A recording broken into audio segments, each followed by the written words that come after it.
రోజు నా బోధన పక్కన పడేస్తారు, అపోస్తుల ప్రార్థన పక్కన పడేస్తారు, అపోస్తుల ఆత్మీయత పక్కన పడేస్తారు, అపోస్తుల క్రమాన్ని పక్కన పడేస్తారు. వారి వారి ఆలోచనల ప్రకారం వారు క్రమం చేసుకుంటున్నారు. వారి వారి ఆలోచనల ప్రకారం వారు వెళ్ళిపోతా ఉన్నారు. బోధ మారిపోయింది. అందుకనే బోధ మారిపోయిందంటే పునాది ఏమైపోయింది? ఒక ఇంటికి 4 పిల్లర్స్ అనుకోండి. 4 పిల్లర్స్ ఒక పిల్లర్ ఏంటి? ఒక స్తంభం ఏంటి? బోధ. రెండో స్తంభం ఏంటి? సహవాసం. మూడో స్తంభం రొట్టె విరుచుట. నాలుగో స్తంభం ప్రార్థన. ఇప్పుడు అపోస్తులు ఏమేస్తారు? పునాది వేస్తారు ఒక ఇల్లు కట్టడానికి. ఈ పునాది ఎవరో క్రీస్తు అనే బండ మీద వేస్తారు. ఎన్ని వేస్తారు? 4 పిల్లర్లు వేస్తారు. ఈ 4 పిల్లర్లు ఇప్పుడు ఏమవుతున్నాయి? వాటిలో ఒకటి బోధ. అనుకూలమైన బోధకులు అంట, అనుకూలమైన బోధకులు. ప్రతి దేవుని జనాంగమ దయచేస్తే గమనించండి. ఈ రోజున చాలా మంది ఎవరికి ఇష్టమైన వాళ్ళని, ఎవరికి అనుకూలమైన వాళ్ళని పిలుచుకుంటున్నారు. ఈయనైతేనే నా క్రమం, ఇదైతే మా సహవాసం. నేను ఒక రోజున ఒక ఆయన్ని పిలిచాను. అయ్యా మా దగ్గరకు వస్తారా, సేవకుల గొడుగు జరుగుతుందంటే, అయ్యా మా సహవాసం కాదండి అది, మా క్రమం కాదు అది, మీరు రావండి అన్న. మరి ఏంటండి మీ క్రమం అన్న. ఒక ఆయన్ని అడిగాను, అయ్యా మరి దేవుడు మిమ్మల్ని సేవకు పిలిచాడన్న కదా, ఎలా దేవుడు నిన్ను పిలిచాడని నువ్వు అర్థం చేసుకుంటావంటే, ఏం లేదయ్యా మా సేవకుడు చూస్తాడు, నువ్వు పలానా ఊరు వెళ్ళిపోయి అక్కడికి వెళ్ళి సేవ చేయని, అదే దేవుడు నిన్ను పిలిచినట్టు అంట. అర్థమైందా? సేవకుడు వెళ్ళి పలానా ఊర్లో వెళ్ళి ఒక చిన్న మాట ఈ రోజున గరువుపాలలో చెప్పిన వాక్యంలో ఒక మాట చెప్తాను. ఒకసారి చదవండి కీర్తన గ్రంథము 91వ కీర్తన 15వ వాక్యాన్ని ఒకసారి చదవండి. 91వ కీర్తన 15వ వాక్యం.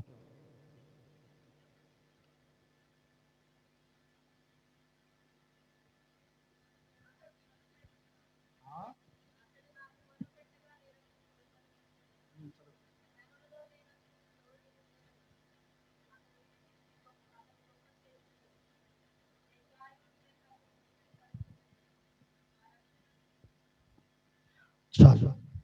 అతడు నాకు మొర్రపెట్టగా నేను అతనికి ఏమిస్తానంట? ఉత్తరం ఇస్తా. అంటే ఇప్పుడు మనం ప్రార్థన చేస్తే దేవుడు ఏమిస్తాడు?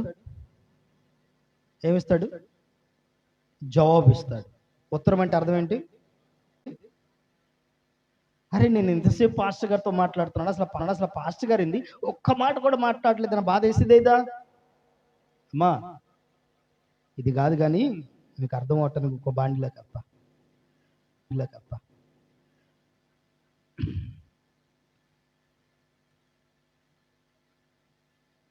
నువ్వు ఒక మంత్రి గారికి నీ కష్టాలన్నీ చెప్పుకోవాలని గారు నీకు ఒక పావు గంట టైం ఇచ్చాడు. ఈ పావు గంట టైంలో ఈ మంత్రి గారితో నువ్వు మాట్లాడేసావు. ఇప్పుడు మంత్రి గారికి నువ్వు చెప్తున్న ప్రతి మాట మంత్రి గారు విని మరలా తిరిగి నీకు జవాబు ఇవ్వటానికి మంత్రి గారు ప్రిపేర్ చేసుకున్నాడు, ఏం చెప్పాలా అని. ఈ పావు గంట అపాయింట్మెంట్ అయిపోయింది, నువ్వు మంత్రి గారితో మాట్లాడేసావు. ఓకే సార్ నేను వస్తాను వెళ్తాను అని చెప్పేసి వచ్చేసావు. ఇప్పుడు పిచ్చోళ్ళు ఎవరు?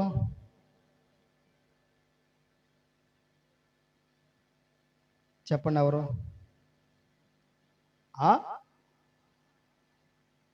చెప్పినోడు పిచ్చోడా, విన్నవాడు పిచ్చోడా? విన్నవాడు పిచ్చోడు, చెప్పినోడు కాదు. చెప్పినోడు క్లారిటీగానే ఉన్నాడు. అర్థమైందా? ఇప్పుడు వచ్చిన దేనికి? నీ కష్టం తీర్చుకోవడానికి. అంటే ఇప్పుడు దేవుడు పావుగంట ముగించేసుకుని వేస్తున్నాము ఆమెన్. ఈరోజు తల్లి ఉంది 7 గంటలకు ప్రార్థన పెట్టి 9:30 వదిలి పెడతాను అక్కడ. 6 గంటల కంటే రావట్లేదు అది. 9:30 వదిలిపెట్టి ఓ పావు గంట 20 నిమిషాలు ప్రార్థన అందరికి. టైం ఎంత అవుతుంది అనుకున్నావు? ఎంత టైం పెడితేట? ఓ తల్లి అనుకున్నావు. ఓకే అమ్మట్టకి ఈసారి పెట్టలేమ్మా, టైం మేనేజ్ చేయడం నేర్చుకో. అలాగే నమ్మ నేర్చుకుంటాలేమ్మా అని చెప్పి. మనకెన్ని గంటలకు వస్తున్నారు? అదే కుటుంబ ప్రార్థన నేను ఆలస్యంగా వస్తే ఏమంటారు చెప్పండి? మీరు పాటించిన టయానికే. ఏమన్ గారు ఎన్ని గంటలకు ప్రార్థన చెప్పాను మీ ఇంట్లో? 5 గంటలకి. నేను ఎన్ని గంటలకు రావాలా? అంటే పాస్టర్ గారు అయితే టయానికి రావాలి ఇంటికి. ఏం చేయాలా? మీరు డెక్షేడ్ అవరాలు తోముకుని చూడటం, లేకుంటే వాళ్ళతో ముచ్చట్లు వేసుకోవడం చూడటం, బియ్యని కడిగి పెడుతున్నారు చూడాలా, కూరగాయలు ఏం కోస్తున్నారు చూడటానికి రావాలా. అంతేనా? మరి దేనికి రావాలా? ఒత్తి చేసే పని అదే కదా. ఏమంటారు? పాస్టర్ గారు పెందరగడ వచ్చేస్తారు, టైం అవ్వలేదండి, కాసేపు కూర్చోండి అంట. కూర్చోబెట్టి కూరగాయలు కోస్తారు, కూర్చోబెట్టి పొయ్యి మీద అన్నం పెడతారు. ఇక్కడేం చేస్తారు? రేయ్, ఎక్కడేం చేస్తారు? అన్నావే ఎన్ని గంటకమ్మా మీకోసం 9:30 ప్రార్థన, 10:30కి వెళ్ళింది, 10:30 ప్రార్థన 11 గంటలకు వచ్చింది. పండుగకి ఆలస్యంగా వస్తున్నారులే, ఇందుకు ఇబ్బంది పెట్టడము. వాళ్ళు కూడా కాసేపు దేవుని భూమిలో నీ ఆత్మీయ జీవితం లేకపోతే, మంచి పునాది మీద ఒక క్రమమైన పద్ధతిలో నీ ఆత్మీయ జీవితం లేకపోతే, ఒకవేళ మంచి క్రమంలో నువ్వు ఉన్న పరలోక రాజ్యానికి వారసత్వము సంపాదించుకోలేవు. అర్థమైందా?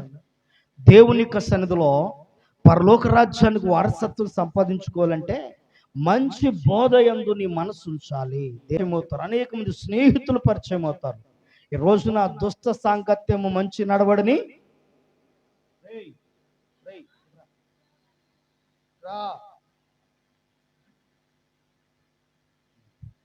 దుష్ట సాంగత్యం మంచి నడవడిని ఏం చేస్తుంది?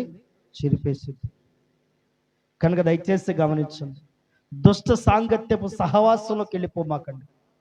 ఈ రోజున ఆత్మీయ సహవాసాన్ని విడిచిపెట్టి, ఆత్మీయ స్నేహాన్ని విడిచిపెట్టి, ఆత్మీయ బంధరికాన్ని విడిచిపెట్టి, ఆత్మీయ బంధాన్ని విడిచిపెట్టి, నీ ఇష్టానుసారమైన ఆలోచనతో నువ్వు వెళ్ళిపోతే ఒకానొక రోజు నా ప్రియ దీని బిడ్డలారా చాలా ఇబ్బందికరమైన పరిస్థితి ఏర్పడింది.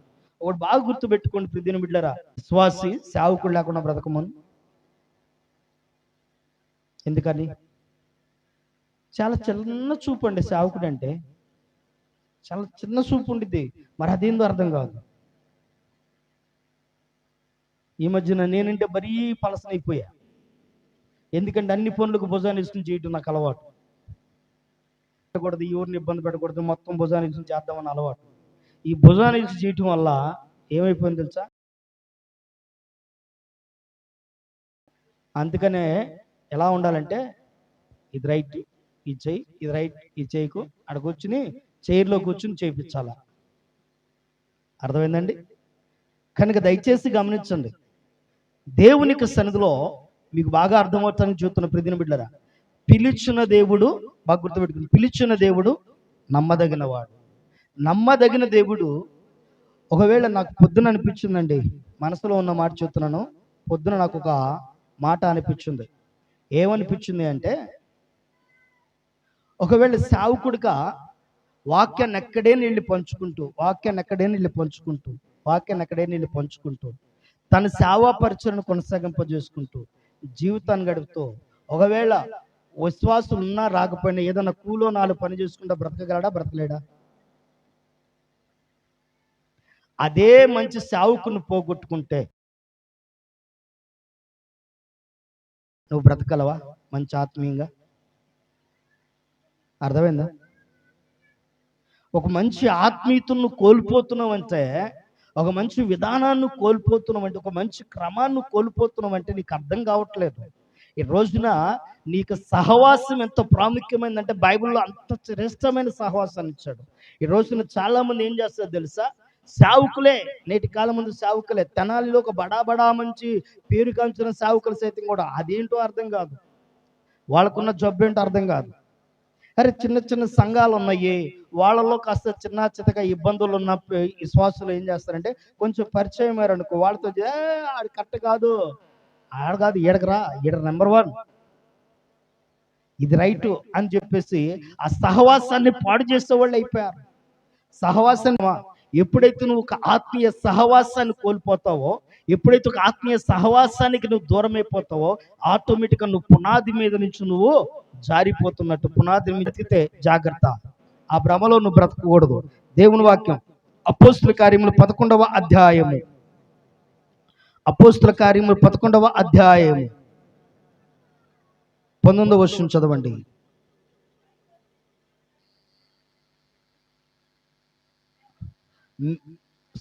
కొరింథీయులకు రాసిన మొదటి పత్రిక 11వ అధ్యాయం 19వ వచనం.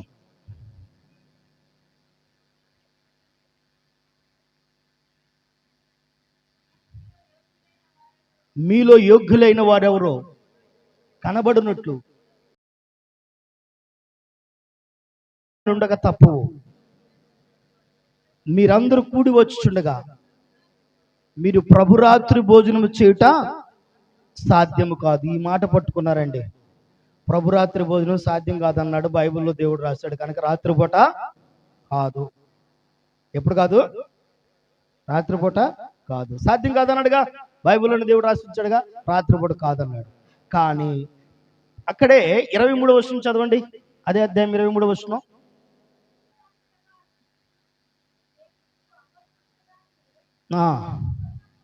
ప్రభు వలన పొందితిని, ప్రభువైన యేసు తన అప్పగింపబడిన రాత్రి ఎప్పుడంట అంటే వీళ్ళేమో సాధ్యం కాదన్నారని ఎందుకన్నారు అక్కడ తెలుసా మీకు? అన్నారు. ఎందుకు సాధ్యం కాదన్నారంటే అక్కడ సాధ్యం అనే పదాన్ని ఎందుకు వాడాల్సి వచ్చిందంటే, ఒకసారి 21వ వచనం చదవండి. ఎలాగనగా మీరు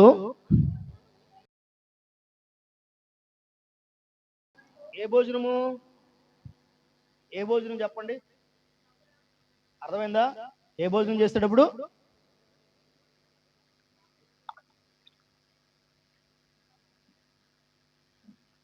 ప్రభురాత్రి భోజనం చేసేటప్పుడు అంట, చదవండి. ఒకనికంటే ఒకడు ముందుగా తన మట్టుకు తాను భోజనము చేయుచున్నాడు, ఇందువలన ఒకడు ఆకలిగును మరియొకడు మత్తుడగును. చాలండి. ఇదేమి మీ కిండ్లు లేవా తినటానికి? ఇక్కడ ప్రభురాత్రి భోజనం చేయడానికి అలనాడు ఎలా ఉండేదంటే, ఎవరు రొట్టె కూడా ఇచ్చేవాళ్ళు కదంట. వాళ్ళకి ఏమి ఇచ్చేవాళ్ళు కాదు, ఒక రొట్టె కూడా ఇచ్చేవాళ్ళు కదంట. వీళ్ళ మట్టుగా వీళ్ళు తిని మొత్తులైపోయేవాళ్ళు అంటారు, నిద్రవాస్తులకు వెళ్ళిపోయారంట. అందుకని అన్నాడు, ఇలా మీరు ఒకరు మట్టుకు మీరు తినేసి ఇతరులను పట్టించుకోవట్లేదు కనుక ఇది సాధ్యమో కాదన్నాడే కానీ అది రాత్రిపూట సాధ్యమని కాదు. కానీ అపోస్తులు ఏం చేస్తారు? అపోస్తుల కార్యములు ఒకసారి చదవండి, 20వ అధ్యాయం 7వ వచనం. అపోస్తుల కార్యం 20వ అధ్యాయం 7వ వచనం.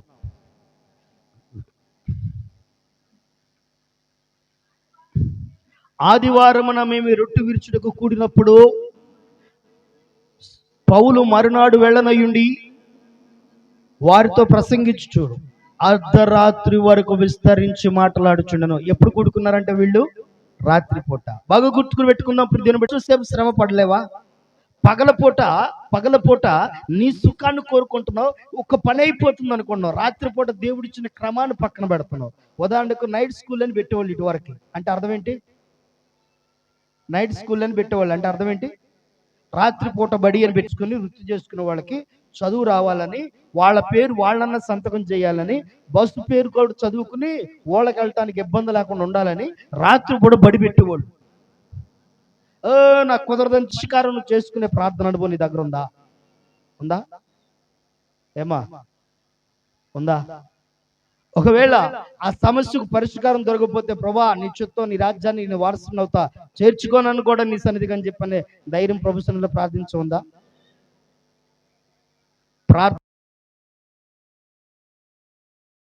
దేవాది దేవుడు సెలవిస్తున్న మాట ఒకసారి చదవండి. లూకాసు వార్త 21వ అధ్యాయం 36వ వచనం చదవండి.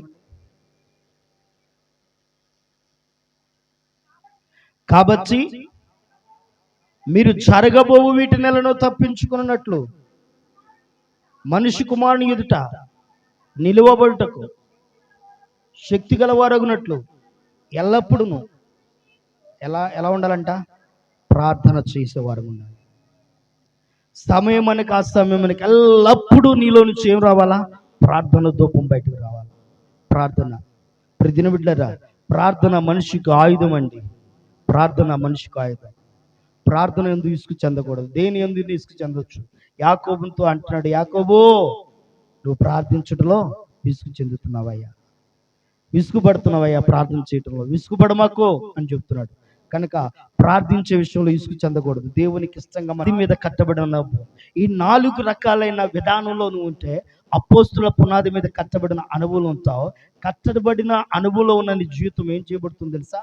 అగ్ని చేత పరీక్షిస్తాడంట.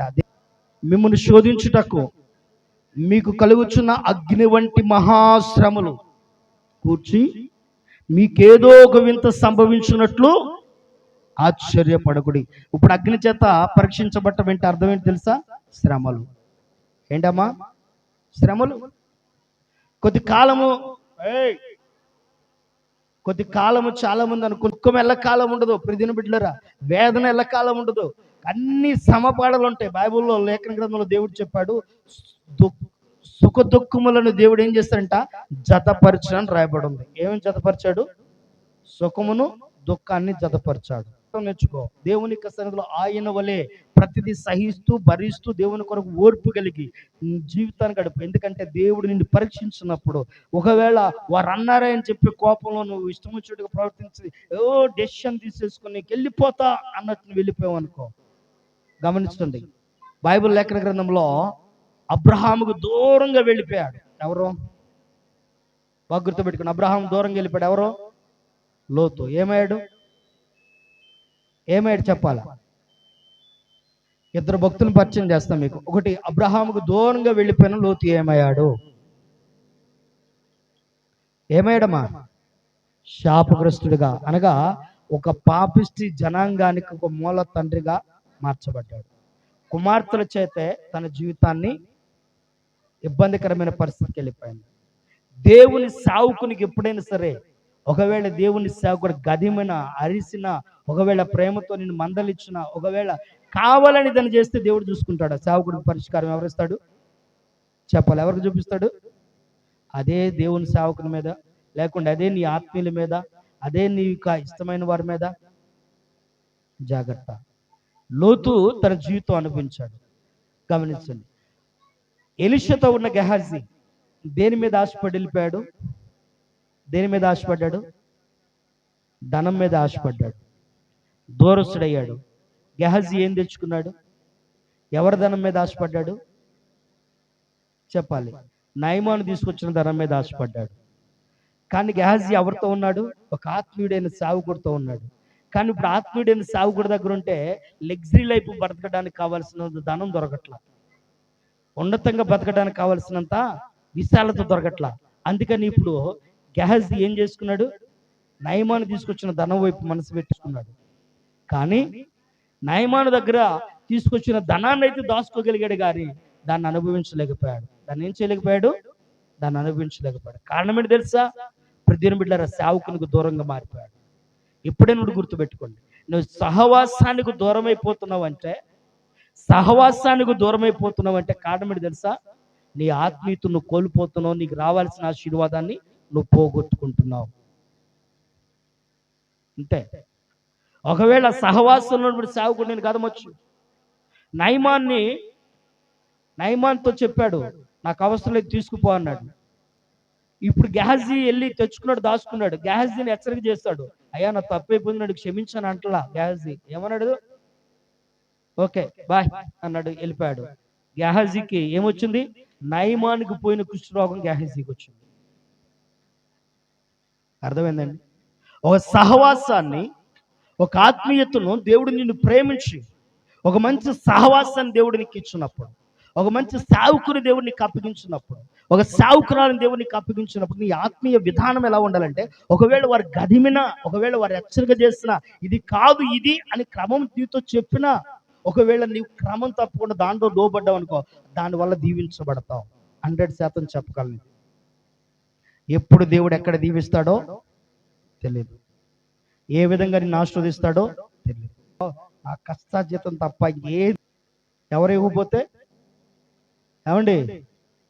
ఎవరు ఎగిపోతే దేవుడు ఆశీర్వాదాన్ని ఐశ్వర్యంగా మరచకపోతే నీ కష్టార్జితం అంటే దేంట్లో వేసినట్టు? చిల్లి సంచి అంటే అర్థం ఏంటి చెప్పాలి? ఆ మాట చెప్పండి, అర్థం ఏంటి? భయంకరంగా మారట్లేదంటే కారణం ఏంటి? సిలి సంచులు వేసినట్టు దైవ ఆశీర్వాదాన్ని కోల్పోతున్నట్టు. కనుక దైవాశీర్వాదాన్ని కోల్పోక దేవునికి ఇష్టంగా అదే అంటాడు, పునాది మీద వేయబడిన అనుభవం.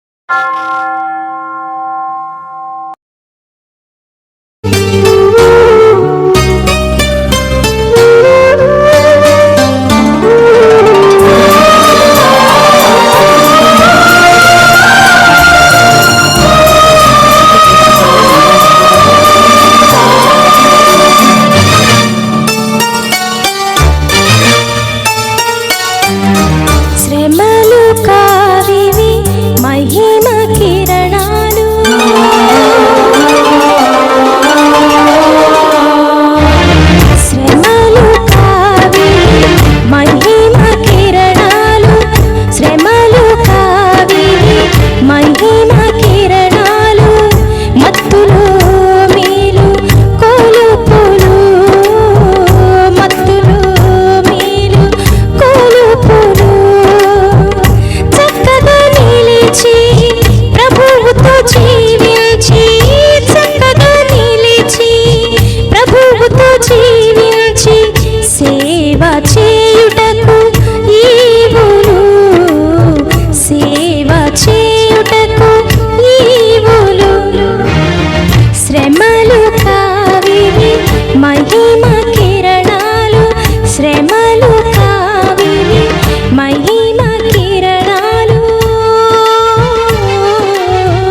శ్రమ